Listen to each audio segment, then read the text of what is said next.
कुरान सारी दुनिया में बसने वाले इंसानों के लिए नाजिल हुआ, लेकिन ख़ास तौर पर ईमान वालों के लिए उतरा है। वनुनज़्ज़िलु मिनल क़ुरआनि मा हुवा शिफ़ाउ व रहमतुल लिल मुमिनीन। अल्लाह फरमाता है मैंने कुरान में वो तमाम बातें नाजिल कर दी हैं, वो सारा पैगाम दे दिया है जिसमें सारी इंसानियत के सारे जिस्मानी रूहानी अमराज की शिफा है और ईमान वालों के लिए अल्लाह की रहमत खासा। तो कुरान असल किसके लिए नाजिल हुआ है? ईमान वालों के लिए, मुसलमानों के लिए, और फिर दूसरे दर्जे में सारे इंसानों के लिए। तो अल्लाह ने कुरान हमारे लिए नाजिल किया। अब हम जरा जायजा लें कि हमारा कुरान से ताल्लुक कितना है। मिसाल के तौर पे अगर मैं आपसे सवाल करूं कि आपको कुरान का कितना हिस्सा याद है। अभी मौलाना मकबूल साहब फरमा रहे थे कि छोटे से 4 साल बच्चे को जो अभी मदरसे नहीं पहुंचा है, सूरह बकरा याद है, सूरह यासीन याद है। और अल्लाह के नबी ने फरमाया कि जिस इंसान के सीने में कुरान न हो वो वीरान घर जैसा है। और वीरान घर पे जन्नातों का कब्जा हो जाता है, ऐसे ही वीरान इंसान भी मुख्तलिफ किस्म के आसेब और मसाइब का शिकार हो जाता है। तो कुरान जितना याद है उतना ही हमारे अंदर नूर है।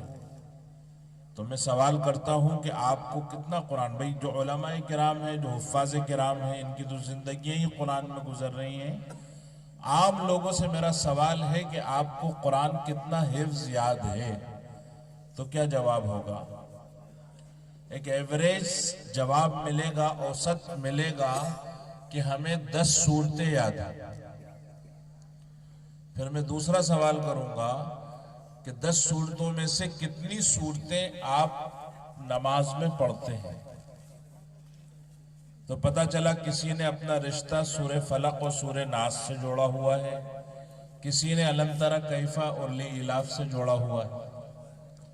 जो नियत बानी और सूरह फातिहा पढ़ी तो ऑटोमेटिक जबान पे अलम तरा जारी हो जाती है।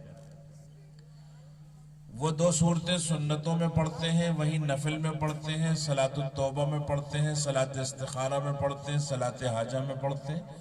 और अल्लाह हज उम्रे की तौफीक दे तो हाजी साहब सलातुल तवाफ में भी उन्हीं 2 सूरतों को पढ़ते हैं।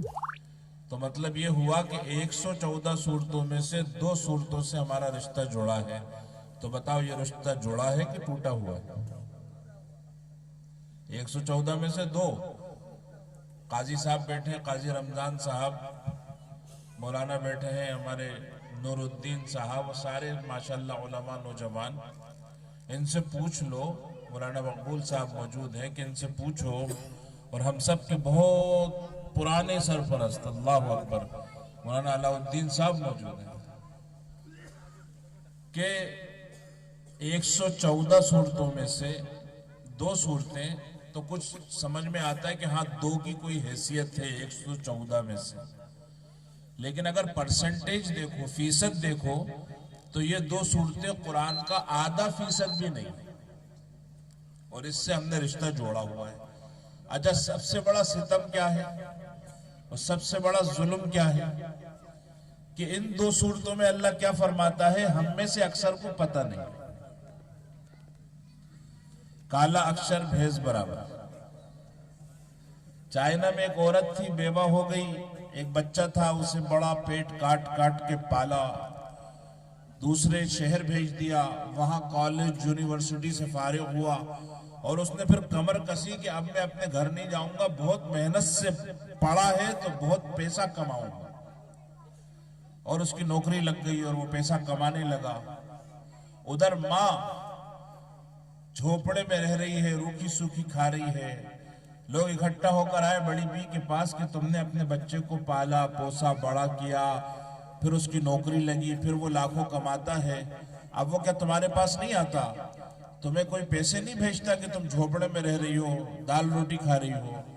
तो कहने लगी कि मेरा बेटा मुझे पैसे तो नहीं भेजता, लेकिन ऊपर वाले का लाख शुक्र है कि वो मुझे हर महीने खत लिखता है, मेरे लिए ये काफी है कि वो मुझे याद रखा हुआ। तो कहा खत का क्या करती होगा? खत में पढ़ना तो आता नहीं है, तो मैं उन खतों को दीवार पर चिपका देती हूँ ताकि मेरे बेटे की यादगार मेरी निगाहों के सामने रहे। लोगों ने कहा अच्छा दिखाओ हमें वो खत कहाँ है।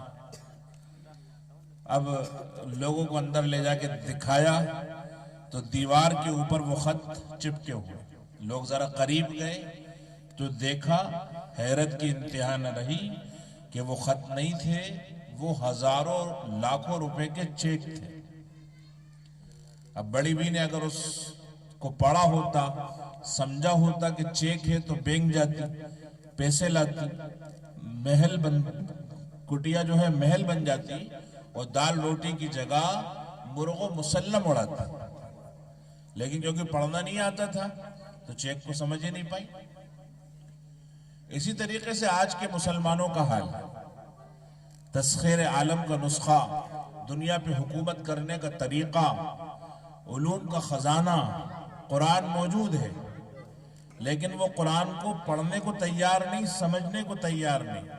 वो जमाने में मुअज़्ज़ज़ थे मुसलमान होके, कौन? असहाब मोहम्मद सल्लल्लाहु अलैहि वसल्लम। वो जमाने में मुअज़्ज़ज़ थे मुसलमान होके और तुम ख्वार हुए तारिक कुरान होके। कि आज जितनी जिल्लतें हैं मुसलमानों की वो कुरान को छोड़ने की वजह से। अल्लाह ताला ने कुरान के बारे में फरमाया कि हमने इन्ना अरदनल अमानत अलस समावाति वल अर्दि वल जिबाल, हमने अमानत कुरान को पहाड़ों